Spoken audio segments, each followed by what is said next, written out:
गुलजार साहब का फ़ोन आया मेरे पास कि ऋषिदा से मिलिए जाके, मैंने एक रोल के लिए आपका नाम सजेस्ट किया है। तो मैं ऋषिदा से मिलने गया, तो वो एडिटिंग कर रहे थे।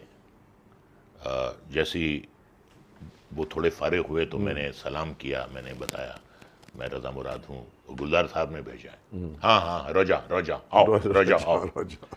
तो वो बाहर मुझे ले गए, फिल्म सेंटर में डबिंग कर रहे थे, सीढ़ियों पर बैठ गए। कहते हैं रोजा, हम ये फिल्म बना रहा है, इसमें एक पोएट का रोल है। पोएट का रोल? ऐसा रोल लकी एक्टर को 20 साल में मिलता है, क्या बात है? अनलकी एक्टर को कभी नहीं मिलता है। अच्छा, बोला, ओपनली बोला। ओके। और अभी तुम को प्रोडक्शन मैनेजर खादी भवन लेके जाएगा, तुमको 2 जोड़ा दिलाएगा, वही जोड़ा तुम पहनने का, पूरी फिल्म में?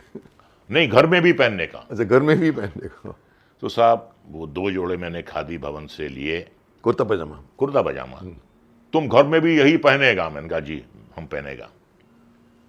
तो उसके बाद शूटिंग का पहला दिन, और Nitin Mukesh was assisting Rishida. Nitin Mukesh, son of Mukesh? जी जी, वो असिस्टेंट थे। तो उन्होंने मुझे क्वेश्चन किया। हम लोग मालाबार हिल पे रहते थे, तो हमने कहा साथ चलेंगे, तो आ गए। तो हम लोग साथ टैक्सी में निकले, गाड़ी वाड़ी तो थी नहीं उस जमाने में हमारे पास। बहरहाल तो नितिन ने मुझसे कहा कि राजेश खन्ना चाह रहे थे कि उनके गुरु हैं वीके शर्मा, वीके शर्मा को काका जी ने रिकमेंड किया रोल के लिए, और ऋषि दा नहीं माने। तो वो थोड़े अपसेट हो गए। तो हो सकता है कि उनका एटीट्यूड तुम्हारी तरफ थोड़ा होस्टाइल हो, अनफ्रेंडली हो। कहा ठीक है भाई, मैं क्या कर सकता हूँ, मिलवा देना एक बार उनसे, और क्या है।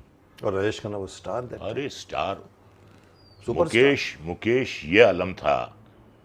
लोग कहते थे कि ऊपर आका और नीचे काका। ऊपर आका और नीचे काका, क्या बात है। ऊपर आका नीचे काका, बाकी सबकी माँ का। बाकी सबकी, क्या कमाल का। आजकल के स्टार कुछ नहीं है उनके सामने सर। सोच ही नहीं सकते, वो टच नहीं कर सकते। नहीं। फिर तो खैर हम फिर सेट पर पहुंचे तो कुछ 2000 कॉलेज की लड़कियां, 2000 कॉलेज की लड़कियां सेट पर मौजूद थीं। और काका जी के इंस्ट्रक्शंस थे कि जो भी मेरे फैंस हों, खुसूसन लड़कियां हों, उन्हें आने से ना रोका जाए। तो भरा हुआ था स्टूडियो, भरा हुआ था मोहन स्टूडियो। कौन सा? मोहन स्टूडियो। खैर वो बैठे हुए थे, तो मैंने कहा मेरा परिचय करा दीजिए। परिचय हुआ, बैठे हुए थे। तो नितिन ने कहा कि काका जी रज़ा मुराद ये अलम का रोल कर रहे हैं। अच्छा, देखा। ही stood up and shook hands with मी। मुझे कहीं महसूस नहीं होने दिया उन्होंने कि वो स्टार हैं या आप नए हैं और मैं नया हूं, या उनकी रिकमेंडेशन को ठुकरा कर मुझे लिया जो आपके दिमाग में। जी जी। बहरहाल पहले दिन काम शुरू हुआ। उसमें मुकेश क्या था कि एक तो दुबला पतला था, और दूसरे ये कि शेर व शायरी करनी थी उसमें। तो ये शऊर जो था मुझे मेरे वालिद साहब से मिला था। वो बहुत ही बाशऊर इंसान थे, शेर व शायरी के बड़े वो मुद्दा थे, परस्तार थे।